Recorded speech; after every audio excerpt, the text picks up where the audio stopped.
नमस्कार प्यारे दर्शकों, मैं हूं कमल दुबे, आपका ज्योतिष मित्र सौभाग्य सलाह में आपका स्वागत करता हूं।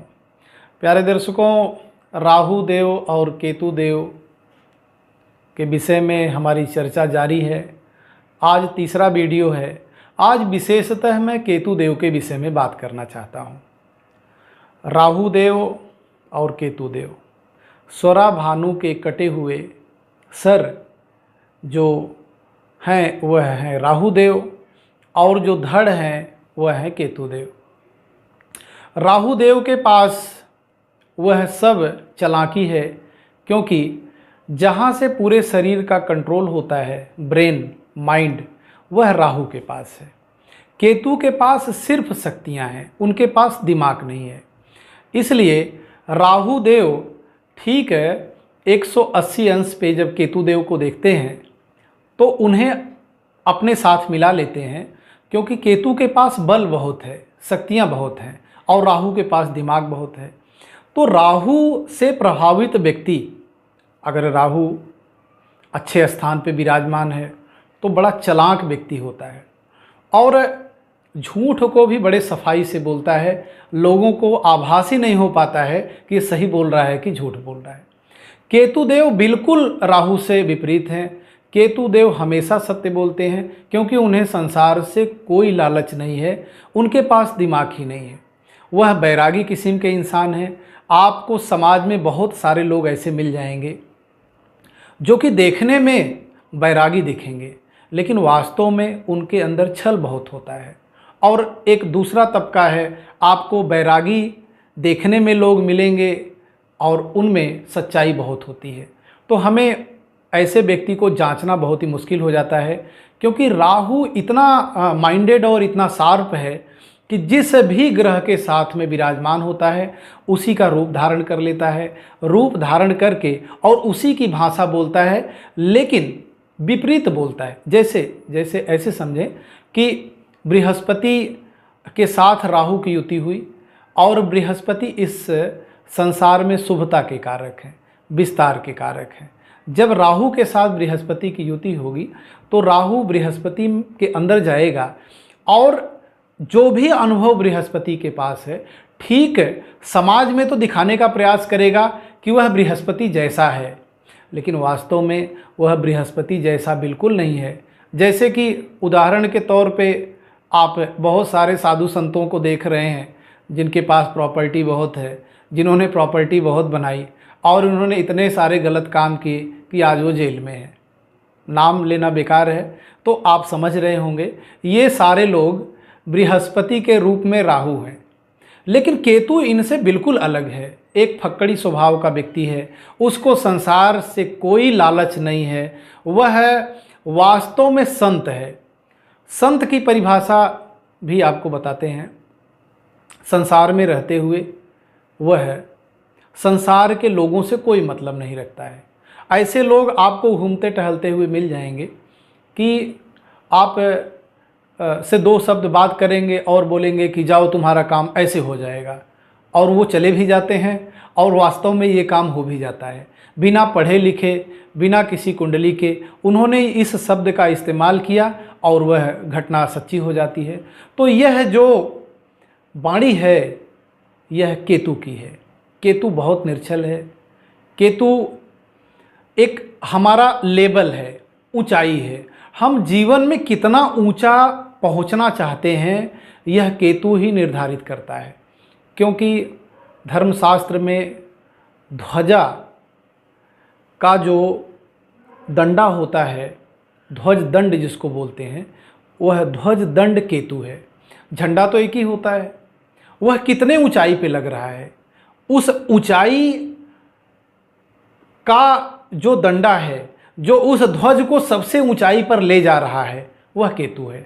ऐसे ही हम भी इस संसार में काम करते हैं और एक जैसा ही काम करते हैं।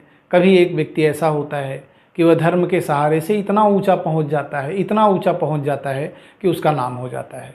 वह कौन है? केतु है। उसी केतु के ऊपर बात कर रहे हैं। केतु सबसे अच्छा प्रभाव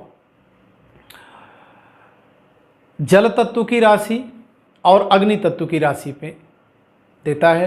और राहु वायु तत्व की राशि और पृथ्वी तत्व की राशि पे सबसे अच्छा प्रभाव देता है। जल तत्व की राशि कौन सी हुई? कर्क लग्न, वृश्चिक लग्न और मीन लग्न। और अग्नि तत्व की राशि कौन सी हुई? मेष लग्न, सिंह लग्न और धनु लग्न। तो इस पे विशेष प्रभाव केतु का होता है। यहाँ पर बैठ कर के केतु व्यक्ति को बैरागी बनाता है।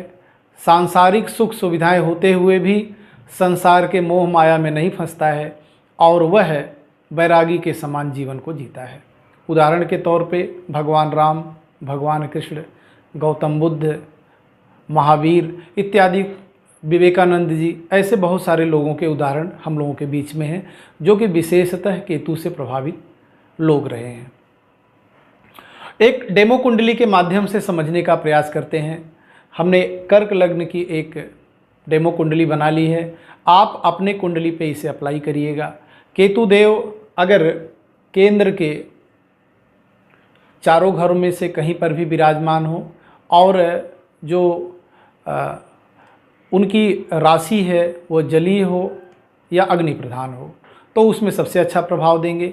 सिर्फ दिक्कत एक ही आएगी कि जिस स्थान पर बैठेंगे उस स्थान में संघर्ष लाएंगे, लेकिन संघर्ष के माध्यम से जब व्यक्ति अनवरत प्रयासरत रहता है तो उसको समाज में इतने बड़े ओहदे पर, इतने बड़े लेवल पे पहुंचा देते हैं कि अन्य ग्रह जिसकी कल्पना नहीं कर सकते हैं, केतु ऐसे व्यक्ति को उस स्थान पे पहुंचा देता है।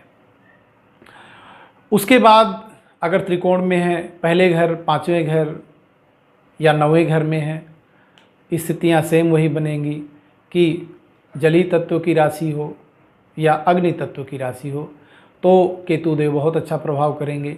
लेकिन वहीं अगर वायु तत्व की राशि हो या पृथ्वी तत्व की राशि हो, क्योंकि हमने बताया कि केतु देव वैराग्य हैं और पृथ्वी पे रहने वाले लोगों के जीवन में कुछ न कुछ तो लालच रहता ही है कि हमें गाड़ी मिल जाए, हमें बंगला मिल जाए, हमें सारी सुविधाएं मिल जाए। और वायु तत्व की राशि में भी ये हो कि हमें गाड़ी, बंगला, बैंक बैलेंस या जो हमारा स्टेटस बना है उसका प्रसार बहुत दूर तक हो, हम दूर तक जाने जाएं, हमारा नाम दूर तक हो। तो यह पृथ्वी तत्व और वायु तत्व की राशि में ऐसा होता है, जबकि जली और अग्नि में ऐसा नहीं होता। अग्नि तत्व की राशि के लोग तो आपको पता ही है, क्रोधी होते हैं, उनको अपने काम से मतलब है, स्ट्रेट फॉरवर्ड होते हैं, अपने काम को ही सब कुछ समझते हैं, इसलिए केतु यहाँ पे अच्छा प्रभाव देता है। फिर जली तत्व की राशि भी निर्मल होते हैं, उनको भी बहुत ज़्यादा लालच नहीं होता है, किसी से उतना ज़्यादा वह लालच करते नहीं हैं, इसलिए केतु देव वहाँ पर भी अच्छा प्रभाव करता है। कुंडली के किसी भाव में केतु देव विराजमान हो जाएं, लेकिन शर्त यह है कि वह राशि जली तत्व हो या अग्नि प्रधान हो और जो राशि का स्वामी है वह मजबूत स्थिति में हो। केतु देव की स्थिति मजबूत बनती है तो ऐसा व्यक्ति का जो व्यक्तित्व है वह समाज में निखर के आता है और उसका नाम बहुत समय तक लिया जाता है। प्यारे दर्शकों, समझाना सिर्फ इतना चाह रहा हूँ कि केतु देव ही हमें अंत में सब कुछ दिलाने वाले होते हैं और हमारी पहचान को बनाने वाले होते हैं। केतु देव की मजबूती हमारे जीवन में संसारिक सारी सुख सुविधाओं को लेते हुए हम इस दलदल में फंसते नहीं हैं, वैरागी के समान जीवन जीते हैं और अंत में सारी सुख सुविधाओं का भोग करते हुए आध्यात्मिक होते हैं और साथ में मोक्ष को प्राप्त करते हैं। हमारे वेद शास्त्रों में 4 पुरुषार्थ कहे गए हैं, धर्म, अर्थ, काम और मोक्ष। तो यह चारों पुरुषार्थ की जागृति सिर्फ केतु के पास है। केतु को प्रसन्न करें, केतु के अनुरूप काम करें, मानव सभ्यता में जिएं और धर्म का सहारा लें, यह आपके लिए बहुत ही अच्छा है। उसको प्रसन्न करने के लिए खट्टे चीज़ों का दान, धारदार हथियार का दान करने से केतु काफ़ी प्रसन्न होता है।